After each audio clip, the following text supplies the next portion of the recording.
तो आज बीजेपी के वरिष्ठ नेता और उप प्रधानमंत्री लालकृष्ण आडवाणी को भारत रत्न से सम्मानित किया जाएगा।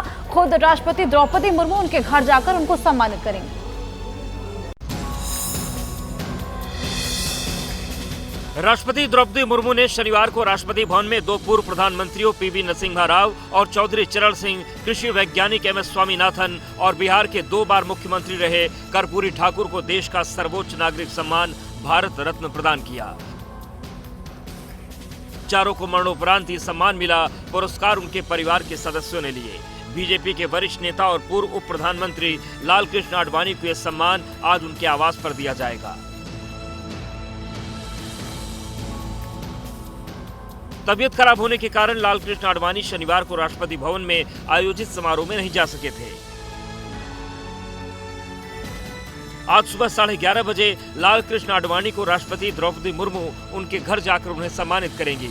इस मौके पर प्रधानमंत्री नरेंद्र मोदी, गृह मंत्री अमित शाह और बीजेपी के राष्ट्रीय अध्यक्ष जेपी नड्डा भी मौजूद रहेंगे।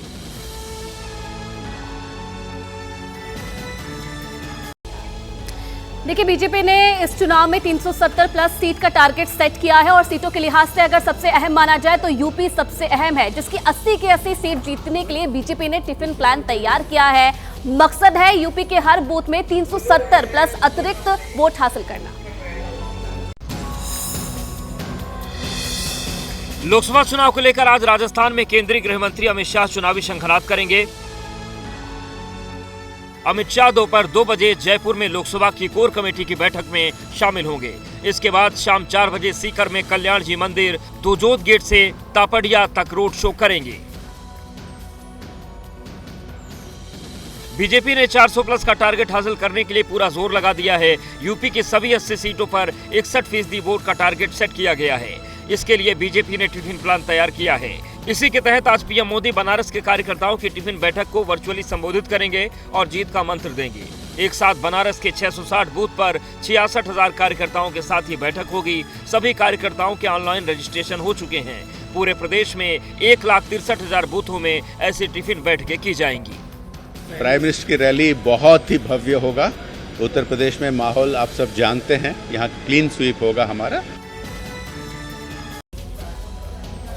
आज कांग्रेस चुनाव समिति की बैठक होने वाली है, जिसके बाद कांग्रेस बिहार के लिए उम्मीदवारों के नाम का ऐलान कर सकती है। दिल्ली में आज फिर कांग्रेस के दिग्गज टिकट पर मंथन करेंगे। शाम 6 बजे होने वाली कांग्रेस की केंद्रीय चुनाव समिति की बैठक में बिहार में उम्मीदवार तय करने पर मंथन होगा। बिहार में महागठबंधन में शामिल कांग्रेस को 9 लोकसभा सीटें मिली हैं। कांग्रेस को किशनगंज, कटिहार, पटना साहिब, भागलपुर, सासाराम, मुजफ्फरपुर, समस्तीपुर, पश्चिम चंपारण और महाराजगंज सीट गठबंधन में मिली है। इन सीटों पर उम्मीदवार तय करने के लिए आज कांग्रेस केंद्रीय चुनाव समिति में चर्चा होगी। कांग्रेस अब तक उम्मीदवारों की 9 लिस्ट घोषित कर चुकी है। 9 लिस्ट में कांग्रेस 212 उम्मीदवारों के नाम का ऐलान कर चुकी है। बिहार में अब तक कांग्रेस ने एक भी उम्मीदवार घोषित नहीं किया है। अभी वक्त आ गया है बदलाव का। 2003 में भी ऐसे ही हालात थे, 2004 में चुनाव हुए, किसी को विश्वास नहीं हो रहा था, इंडिया शाइनिंग था।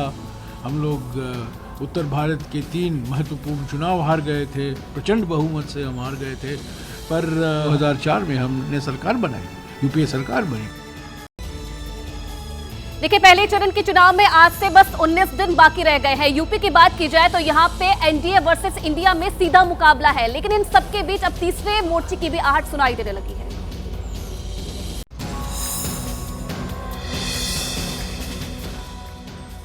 एआईएमआईएम चीफ ओवैसी यूपी में एंट्री कर सियासत का पारा चढ़ाने वाले हैं। सूत्रों से मिली जानकारी के मुताबिक ओवैसी लखनऊ में अपना दल कमेरावादी की नेता पल्लवी पटेल के साथ मिलकर नया समीकरण तैयार कर सकते हैं। कुछ छोटी पार्टियों को जोड़कर तीसरा मोर्चा भी तैयार कर सकते हैं। सूत्रों के मुताबिक ओवैसी आज दोपहर करीब 12 बजे लखनऊ पहुंचेंगे। उससे पहले पल्लवी पटेल नई दिल्ली से लखनऊ आएंगी। लखनऊ में दोनों नेताओं के बीच अंतिम दौर की बातचीत होगी। दोपहर 2:30 या 3 बजे ओवैसी और पल्लवी पटेल सादा तौर पर प्रेस कॉन्फ्रेंस कर यूपी में तीसरे मोर्चे का ऐलान कर सकते हैं। तीसरे मोर्चे का हिस्सा बनने के लिए आजाद समाज पार्टी के मुखिया चंद्रशेखर, समाजवादी पार्टी से अलग होकर अपनी पार्टी बनाने वाले स्वामी प्रसाद मौर्य, बाबू सिंह कुशवाहा की जन अधिकार पार्टी और डॉक्टर अयूब की पीस पार्टी से भी संपर्क किया गया है। हालांकि जिन पार्टियों से संपर्क की बात सामने आ रही है, उनमें से किसी ने इस मुद्दे पर कुछ नहीं कहा है। बीजेपी ने अपनी 8वीं लिस्ट जारी कर दी है, जिसमें 11 नाम शामिल हैं। ऐसे में इस बार बीजेपी दूसरी पार्टी से आए बागियों पर भी दांव लगा रही है। अपनी 8वीं लिस्ट में बीजेपी ने 3 राज्यों के 11 उम्मीदवारों के नाम का ऐलान किया, जिसमें पंजाब की 6, ओडिशा की 3 और पश्चिम बंगाल की 2 सीटों पर प्रत्याशियों का ऐलान हुआ। इस बार बीजेपी ने वैसे उम्मीदवारों पर दांव खेला है जिन्होंने दूसरे दलों को छोड़कर हाल ही में बीजेपी का दामन थामा है। पंजाब की बात करें तो आम आदमी पार्टी छोड़कर बीजेपी में आए सुशील रिंकू को जालंधर से, कांग्रेस छोड़कर आए रवनीत सिंह बिट्टू को लुधियाना से, परनीत कौर को पटियाला से उम्मीदवार बनाया गया है। वहीं उत्तर पश्चिम दिल्ली सीट से टिकट गंवाने वाले हंसराज हंस को फरीदकोट से मौका मिला है। ओडिशा की बात करें तो बीजेडी छोड़कर बीजेपी में आए भर्तृहरि महताब को कटक से टिकट मिला है। भर्तृहरि महताब कटक से निवर्तमान सांसद और बीजेडी के संस्थापक सदस्य रहे हैं। वहीं जाजपुर से रविंद्र नारायण बेहरा और कंधमाल से सुकांत कुमार पाणिग्रही को उम्मीदवार बनाया गया है। पश्चिम बंगाल की बात करें तो वीरभूम से पूर्व आईपीएस अधिकारी देवाशीष धर, झाड़ग्राम से प्रणत टुडू को उम्मीदवार बनाया गया है। देखिए, इधर बिहार में चिराग पासवान ने अपने कोटे की 5 सीटों पर उम्मीदवारों की घोषणा कर दी है और इन सबके बीच चाचा भतीजे में जो हाजीपुर सीट को लेकर गतिरोध था वो भी खत्म हो गया है, क्योंकि पशुपति पारस ने लोकसभा चुनाव न लड़ने का ऐलान कर दिया है। एलजेपी-आर के अध्यक्ष चिराग पासवान ने बिहार में अपने कोटे की 5 लोकसभा सीटों पर उम्मीदवारों का ऐलान कर दिया है। एलजेपी-आर के टिकट पर वैशाली से वीणा देवी, खगड़िया से राजेश वर्मा, समस्तीपुर से शंभवी चौधरी, जमुई से अरुण भारती, हाजीपुर से चिराग पासवान चुनाव लड़ेंगे। उम्मीदवारों के नाम का ऐलान होते ही चिराग के घर के बाहर जश्न मना। फिर से विश्वास जमाया है, मैं उनके विश्वास पर खड़ी उतरूंगी। वैशाली के जनता तो हमारे जनता मतदाता मालिक है, उनको भी बहुत बहुत धन्यवाद पर विश्वास जताने के लिए। 40 के 40 सीट हम लोग बिहार में जीतेंगे। इसी बीच चिराग के चाचा और राष्ट्रीय लोक जनशक्ति पार्टी मुखिया पशुपति पारस ने चुनाव नहीं लड़ने का ऐलान किया है। पशुपति पारस ने एनडीए उम्मीदवारों के समर्थन का ऐलान किया है। गठबंधन में जब कोई रहे तो ईमानदारी से सबको रहना चाहिए, ये नहीं कि सिर्फ सीट की वजह से। सिद्धांतों के आधार पर, विचारों के आधार पर जो ये फैसला चाचा जी के द्वारा लिया गया है, अच्छा फैसला है। महाराष्ट्र की हाई प्रोफाइल सीटों में से एक बारामती में इस बार मुकाबला बेहद दिलचस्प होने वाला है। ऐसा क्यों? क्योंकि अजीत पवार ने अपनी पत्नी सुनेत्रा पवार को अजीत पवार की बेटी सुप्रिया सुले के खिलाफ मैदान में उतारा है। महाराष्ट्र की बारामती लोकसभा सीट पर फाइट बेहद टाइट होने वाली है, क्योंकि यहाँ सीधा मुकाबला सुनेत्रा पवार और सुप्रिया सुले के बीच है। शनिवार को अजीत गुट के एनसीपी ने सुनेत्रा पवार को बारामती लोकसभा सीट से कैंडिडेट घोषित कर दिया। सुनेत्रा पवार अजीत पवार की पत्नी हैं, जो शरद पवार की बेटी सुप्रिया सुले के खिलाफ चुनावी मैदान में ताल ठोकेंगी। हमारी महायुति की सब ने मुझ पे जो विश्वास दिखाया उसके लिए मैं, और मुझे काम करने की जो अभी ये दी संधि दी, इसके लिए मैं सबसे आभारी हूँ। सुनेत्रा पवार के नाम के ऐलान के साथ ही बारामती हॉट सीट बन चुकी है। हालांकि अजीत गुट के एनसीपी की ओर से साफ किया गया है कि ये लड़ाई पारिवारिक नहीं बल्कि विचारधारा और सिद्धांतों की है। त्या अनुषंगाने वैचारिक लढाई आहे, त्याच्यामुळे परिवार हा एक भाग वेगळा आला। वैचारिक लढाई, सिद्धांतावरती लढाई ज्या वेळेला होत असते त्यावेळेला मग त्या लढाईमध्ये जे का असेल त्याला सामोरं जायचं असतं। देखिए, बिहार में महागठबंधन में सीटों का बंटवारा तो हो गया है, लेकिन पूर्णिया में महागठबंधन की परेशानी बढ़ सकती है, क्योंकि कांग्रेस से सिंबल ना मिलने पर अब पप्पू यादव निर्दलीय ताल ठोक सकते हैं।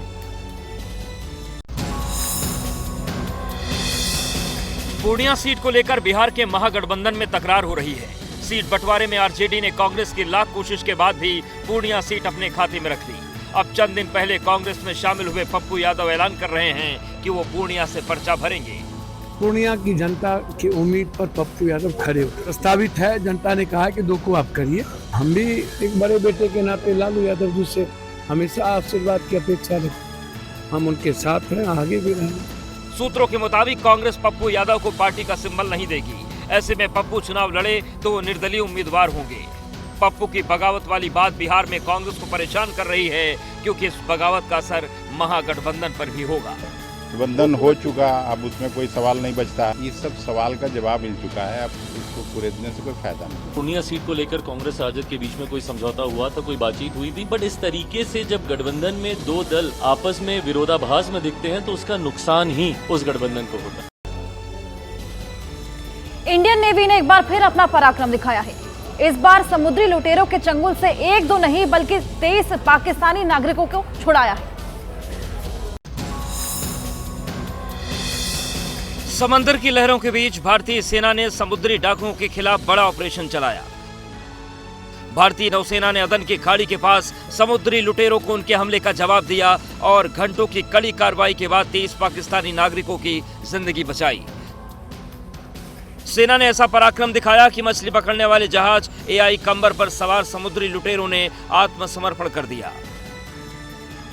समुद्री लुटेरों के खिलाफ चले नेवी के ऑपरेशन के बाद जहाज पर सवार 23 पाकिस्तानी नागरिकों ने भारतीय नौसेना का आभार जताया और भारत जिंदाबाद के नारे लगाए। इंडियन नेवी मेरे पीछे लगी हुई है। पूरी रात इन लोगों ने मगजमारी की, जोर लगाया सोमालियों से। इनकी 4 बजे होने वाली है। इंडियन नेवी ने मुझे आज़ाद कर दिया, सोमालियों को निकाल दिया है। अभी मैं आज़ाद हूँ। इंडियन नेवी का शुक्रिया। इंडिया जिंदाबाद।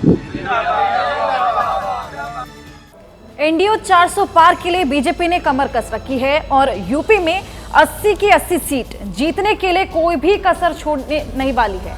ऐसे में इसके लिए अहम बन जाता है पश्चिमी यूपी का जाटलैंड, जहां पिछली बार बीजेपी को झटका लगा था। लिहाजा जिस मेरठ से पीएम मोदी 2014 और 19 में चुनाव ऐलान के बाद चुनावी कैंपेन की शुरुआत कर रहे थे, वहीं आज एक बार फिर से 2024 का अभियान शुरू करने जा रहे हैं। इस बार महारैली में जयंत चौधरी के साथ साथ यूपी ने एनडीए के सभी सहयोगी दल भी शामिल होने वाले। 24 में फिर एक बार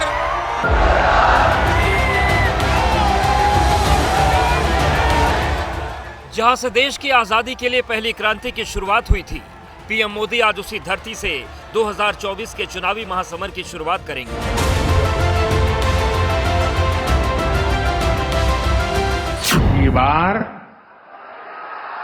अब की बार 400 पार, अब की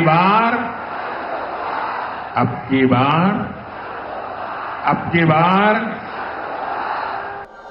पीएम की रैली पश्चिमी यूपी में होने वाले पहले चरण के चुनाव प्रचार के लिए होनी है, लेकिन बीजेपी ने अब इसे यूपी में एनडीए की रैली बना दी है। हमारी सरकार ने 10 वर्षों में जो काम किए हैं, हम उसके पूरे रिपोर्ट कार्ड के साथ माननीय प्रधानमंत्री जनता के बीच में रहेंगे। निश्चित रूप से भारतीय जनता पार्टी, हम सब ने संकल्प लिया है कि उत्तर प्रदेश से 80 की 80 सीटें मोदी जी के नेतृत्व में जीतनी है। सोचना सभी एनडीए के घटक दलों को है, सभी लोगों को रहना है। उत्तर प्रदेश में 80 की 80 लोकसभा सीट जीतने का जो लक्ष्य है, उस लक्ष्य की शुरुआत है। मेरठ को जाटलैंड का सेंटर माना जाता है। आरएलडी के राष्ट्रीय अध्यक्ष जयंत चौधरी भी पीएम के साथ मंच साझा करेंगे, क्योंकि 15 साल आरएलडी के एनडीए में शामिल होने के बाद ये पहली रैली है। एनडीए की ये विशाल रैली मेरठ के केंद्रीय आलू अनुसंधान संस्थान के मैदान पर दोपहर 2 बजे शुरू होगी, जिसमें यूपी के सीएम योगी आदित्यनाथ, हरियाणा के सीएम नायब सैनी, आरएलडी अध्यक्ष जयंत चौधरी, अपना दल से अनुप्रिया पटेल, एसपी से ओम प्रकाश राजभर, निषाद पार्टी से संजय निषाद, बीजेपी प्रदेश अध्यक्ष भूपेंद्र चौधरी और कई केंद्रीय मंत्री मौजूद रहेंगे। जयंत चौधरी के लिए रैली एक और वजह से खास रहने वाली है, क्योंकि उनके दादा चौधरी चरण सिंह को भारत रत्न देने के ऐलान के बाद उनका मन बदला और वो एनडीए में शामिल हो गए। और ये रैली भारत रत्न सम्मान समारोह के ठीक एक दिन बाद हो रही है, जब खुद जयंत ने अपने दादा का भारत रत्न सम्मान राष्ट्रपति से ग्रहण किया। फसल की रखवाली कैसे करनी है और कटाई के वक्त और मंडी तक कैसे वो पहुंचाना है, तो बड़ी जिम्मेदारी। अपने से ऊपर की तस्वीर मत देखिए कि क्या होगा, अपने आप जो तस्वीर हम बनाना चाहते हैं, बिजनौर की हो, नगीना की हो और पार्लियामेंट की, जहां 400 पार का लक्ष्य हमने दिया है। पीएम नरेंद्र मोदी मेरठ से 10 साल का हिसाब देंगे, 400 पार की हुंकार भी भरेंगे, ठीक वैसे ही जैसे हर रैली में भर रहे हैं। लेकिन मेरठ की बात कुछ और ही है, क्योंकि 2014 और 2019 में भी चुनाव की तारीखों के ऐलान के बाद मेरठ में ही नरेंद्र मोदी की पहली रैली हुई थी। 2014 में विजय शंखनाद रैली के मौके पर कांग्रेस को सबसे जहरीली पार्टी बताया था। दिल्ली और मेरठ के बीच एक्सप्रेसवे बनाने का वादा किया था, जो अब बन चुका है। वहीं 2019 में भी मेरठ से ही लोकसभा चुनाव का आगाज किया था। एयर स्ट्राइक के बहाने कांग्रेस पर जोरदार हमला बोले थे। 2024 में भी प्रधानमंत्री नरेंद्र मोदी ने चुनावी कैंपेन के आगाज के लिए मेरठ की ही क्रांति धारा को चुना है, क्योंकि दिल्ली से हरिद्वार एक्सप्रेसवे पर जैसे ही आगे यूपी में एंट्री के साथ जाटलैंड की शुरुआत होती है और करीब 200 किलोमीटर लंबे हाईवे के आसपास के जिलों में जाटों का सियासी दबदबा है। पश्चिमी यूपी के बागपत, मुजफ्फरनगर, शामली, मेरठ, बिजनौर, गाजियाबाद, हापुड़, बुलंदशहर, मथुरा, अलीगढ़, हाथरस, आगरा और मुरादाबाद वो जिले हैं जहां सबसे ज्यादा जाट आबादी है। इसके अलावा रामपुर, अमरोहा, सहारनपुर और गौतम बुद्ध नगर में भी जाट वोटर असर रखते हैं। यूपी की करीब 20 करोड़ आबादी में भले ही जाटों का हिस्सा 2 से 4% के करीब हो, लेकिन वेस्ट यूपी के कुल वोटों में करीब 17% हिस्सेदारी जाट समुदाय की है। पश्चिमी यूपी में मथुरा, बागपत, मुजफ्फरनगर, मेरठ जाट बाहुल जिले हैं। इन जिलों में जाट आबादी करीब 30 से 50% है। वेस्ट यूपी की 18 लोकसभा सीटों और विधानसभा की करीब 66 सीटों पर खासा असर है। यही वजह है कि इस इलाके से सभी पार्टियां जाट समुदाय से आने वाले उम्मीदवारों पर दाव लगाती रही हैं। बीजेपी ने इस बार रामायण में राम का रोल निभाने वाले एक्टर अरुण गोविल को मेरठ के मैदान में उतारा है। चुनाव लड़ने को लेकर अरुण गोविल क्या कहते हैं, उन्हीं से सुनते हैं। बहुत अंतर है और उस अंतर को कंपैरिजन करके मुझे नहीं लगता कि समझने की कोशिश भी करनी चाहिए। दो अलग अलग चीज़ें अलग अलग तरीके से की जाएंगी। सोच लिया था पहले कि चुनाव लड़ना है सर? नहीं, ये ख्याल अभी 1-2 महीने पहले दिमाग में आया था मेरे। 2014 में बीजेपी के लिए जाटलैंड की जमीन बेहद उर्वर साबित हुई थी, लेकिन 2019 में नतीजों ने बीजेपी के माथे पर शिकन ला दी थी। बीजेपी की मुरादाबाद, संभल, रामपुर, बिजनौर, अमरोहा, सहारनपुर और नगीना सीटों पर हार हुई। इन 7 सीटों में से 3 पर समाजवादी पार्टी और 4 पर बीएसपी ने जीत दर्ज की थी। इस चुनाव में बीजेपी यूपी की सभी 80 सीट जीतने के टारगेट लेकर चल रही है, लिहाजा कोई कसर नहीं छोड़ना चाहती। यही वजह है कि पीएम मोदी से पहले यूपी के सीएम योगी आदित्यनाथ भी 5 दिनों में पश्चिमी यूपी के 15 जिलों का दौरा कर चुके हैं। और चलिए यूपी के बाद अब बात कर लेते हैं दिल्ली की। दिल्ली का रामलीला मैदान एक बार फिर से सियासी जोर आजमाइश का गवाह बनने जा रहा है, जहां इंडिया गठबंधन के नेता सरकार के खिलाफ शक्ति प्रदर्शन करेंगे, कई मुद्दों पर सरकार को घेरने की कोशिश करेंगे। दावा है कि इस रैली में गठबंधन की 28 पार्टियां शामिल होंगी। बताया तो ये भी जा रहा है कि रैली में सुनीता केजरीवाल, अरविंद केजरीवाल का संदेश भी पड़ सकती है।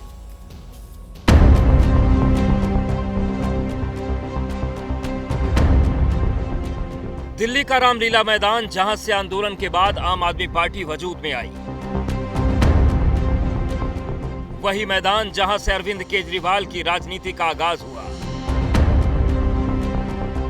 वो मैदान जिसने देश की राजनीति का हर रंग देखा है, वही रामलीला मैदान एक बार फिर देश की राजधानी में विपक्ष के शक्ति प्रदर्शन का केंद्र बनने जा रहा है।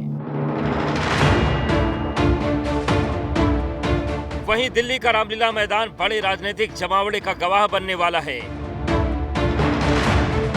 इंडिया गठबंधन के नेता बड़ी रैली करने जा रहे हैं। दावा किया जा रहा है कि महारैली के जरिए देश को बड़ा संदेश दिया जाएगा। इसलिए लोग आक्रोशित हैं। कल इस रामलीला मैदान में पूरे दिल्ली से लोग इकट्ठा हो रहे हैं। इसके लोगों की आवाज में आवाज मिलाने के लिए पूरे देश भर से इंडिया गठबंधन के जो प्रमुख लीडर हैं वो भी कल यहाँ आ रहे हैं। सभी लोग मिलकर के कल यहाँ से तानाशाही हटाओ, लोकतंत्र बचाओ की आवाज को बुलंद करेंगे। आम आदमी पार्टी ने रामलीला मैदान में रैली का ऐलान उसी दिन कर दिया था जिस दिन अरविंद केजरीवाल गिरफ्तार हुए थे। रैली में कांग्रेस अध्यक्ष मल्लिकार्जुन खड़गे, पूर्व अध्यक्ष सोनिया और राहुल गांधी, एनसीपी एससीपी के प्रमुख शरद पवार, शिवसेना यूबीटी की तरफ से उद्धव और आदित्य ठाकरे, समाजवादी पार्टी अध्यक्ष अखिलेश यादव, आरजेडी से तेजस्वी यादव, जेएमएम से झारखंड के सीएम चंपई सोरेन और कल्पना सोरेन, पंजाब के मुख्यमंत्री भगवंत मान, टीएमसी से डेरेक ओब्रायन, नेशनल कॉन्फ्रेंस से Farooq Abdullah, PDP chief Mehbooba Mufti, left पार्टियों से सीपीएम महासचिव सीताराम येचुरी, सीपीआई से डी राजा, सीपीआई एमएल से दीपांकर भट्टाचार्य, फॉरवर्ड ब्लॉक के लीडर जी देवराजन और डीएमके से तिरुचि शिवा शामिल होंगे। रैली के लिए तानाशाही हटाओ, लोकतंत्र बचाओ नारा रखा गया है। दावा किया जा रहा है कि रैली में 28 पार्टियां शामिल होंगी।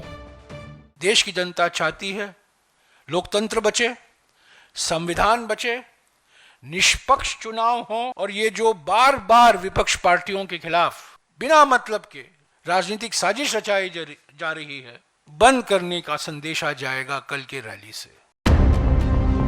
अगर दावों पर यकीन करें तो रैली में इंडिया गठबंधन का हर नेता होगा, लेकिन अरविंद केजरीवाल नहीं होंगे, क्योंकि केजरीवाल फिलहाल ईडी की कस्टडी में हैं, लेकिन अरविंद केजरीवाल की पत्नी सुनीता केजरीवाल रैली में शामिल हो सकती हैं। एक ऐतिहासिक रैली है, महारैली है, और इसका जो मकसद है वो है तानाशाह हटाओ और लोकतंत्र बचाओ। सारे रिकॉर्ड पिछले टूट जाएंगे कि उसके बाद जो तानाशाह है, तानाशाही खत्म होगी। रैली से पहले दिल्ली में सियासी मेल मुलाकातों का दौर चलता रहा। झारखंड के पूर्व सीएम हेमंत सोरेन की पत्नी कल्पना सोरेन सुनीता केजरीवाल से मिलने पहुंची। दिल्ली सरकार में मंत्री सौरभ भारद्वाज भी साथ में मौजूद रहे। दिल्ली में इन दिनों सुनीता केजरीवाल सियासी केंद्र बिंदु बनी है। ऐसे में सवाल उठ रहा है कि क्या सुनीता केजरीवाल सियासी मैदान में उतरने की तैयारी कर चुकी हैं? क्या महारैली के जरिए सुनीता केजरीवाल को राजनीति में लॉन्च करने की तैयारी है? सुनीता केजरीवाल अपने पति से नियमित तौर पर ईडी की हिरासत में मुलाकात कर रही हैं। बाहर निकलकर वो उनके संदेश जनता तक पहुंचा रही हैं। माना जा रहा है कि रैली में शामिल होकर अरविंद केजरीवाल का संदेश पढ़ सकती हैं। तरीके से अरविंद केजरीवाल जी की गिरफ्तारी के बाद उनकी धर्मपत्नी सुनीता केजरीवाल जी सामने आ रही हैं, तमाम प्रेस कॉन्फ्रेंस करी, बातचीत करी, तो ऐसे में एक ये कहा जा रहा है बीजेपी की तरफ से कि ये सिंपैथी गेन करने का एक तरीका है पत्नी को आगे लाकर, और द सेम टाइम ये राबड़ी मॉडल को दोबारा लाने की कोशिश। भारतीय जनता पार्टी बहुत परेशान है। उसको लगता था कि अरविंद केजरीवाल बाहर को हम एलजी से काम रुकवा देंगे, अधिकार छीन लेंगे, कानून बदल देंगे, काम रुक जाएगा। उन्होंने सोचा आप गिरफ्तार कर लिया, आप काम रुक जाएगा। अब वहां से भी वो काम कर रहे हैं। तो भारतीय जनता पार्टी को एक चिंता ये है कि वो अंदर से काम क्यों कर रहे हैं। फिर उनको लग रहा है कहीं ऐसा तो नहीं कि बाहर से ही काम होने लगेगा। तो भारतीय जनता पार्टी की बेचैनी ये है कि दिल्ली में काम क्यों हो रहे हैं। माहौल चुनावी है, लिहाजा चुनावी मुद्दे ज्यादा छाए रहने के आसार हैं। लेकिन रैली में अरविंद केजरीवाल को गिरफ्तार किया जाना बड़ा मुद्दा रहेगा, तो विपक्षी गठबंधन के बीच एकजुटता और एकता का संदेश भी दिया जाएगा। रैली में विपक्षी नेता महंगाई, 45 साल में सर्वाधिक बेरोजगारी दर, आर्थिक असमानता, सामाजिक ध्रुवीकरण और किसान के मुद्दों को जोर शोर से उठाएंगे। एक और प्रमुख मुद्दा उठाया जाएगा, वह है केंद्रीय एजेंसियों के दुरुपयोग के माध्यम से विपक्ष को निशाना बनाना। चुनावी बॉन्ड भी अहम मुद्दा रहने वाला है। साथ ही कांग्रेस को मिले इनकम टैक्स विभाग के नोटिस का मामला भी छाया रहेगा। रामलीला मैदान मुझे लगता है कि भरा हुआ मिलेगा आपको, और रामलीला मैदान के भरे हुए होने से बड़ी बात लोगों का दिल भराया है, और मुझे कहते हैं ना, भारतीय जनता पार्टी के पाप का घड़ा भी भराया है। हम लोगों के मालिक तो जनता है। अल्टीमेटली कोई कोर्स ऑफ एक्शन, कोई हाथापाई तो करने वाली बात है नहीं। दान में इनको चोट करें, यही हम लोग चाहते हैं। दिल्ली से विपक्ष की हुंकार भरने की तैयारी हो और बीजेपी इस पर पलटवार न करे, ऐसा भला हो कैसे सकता है? वो दिन जिस दिन अन्ना हजारे जिनको जेल भेजा था मनमोहन सिंह की सरकार ने, सोनिया गांधी की सरकार ने, और जिस दिन वो जेल से उनको छोड़ा गया, हम लोग रामलीला मैदान में सुबह से तैयार थे। सोचिए आज वो सारे लोग इकट्ठा हो गए हैं रामलीला मैदान में, और वो बचाव में आ रहे हैं केजरीवाल जी के। ये हालत हो गई है, ये लानत मैं भेजती हूँ। अब ये क्या सम्मेलन होगा वहाँ पे कि केजरीवाल जी जो इस समय ईडी के कस्टडी में है, उनको छोड़ा जाए? सियासी वार पलटवार अपनी जगह है, लेकिन ये सच है कि जिस शराब घोटाले के आरोप में अरविंद केजरीवाल की गिरफ्तारी हुई है, मनीष सिसोदिया जेल में हैं, उसने दिल्ली से दक्षिण तक की राजनीति को गरमा दिया है।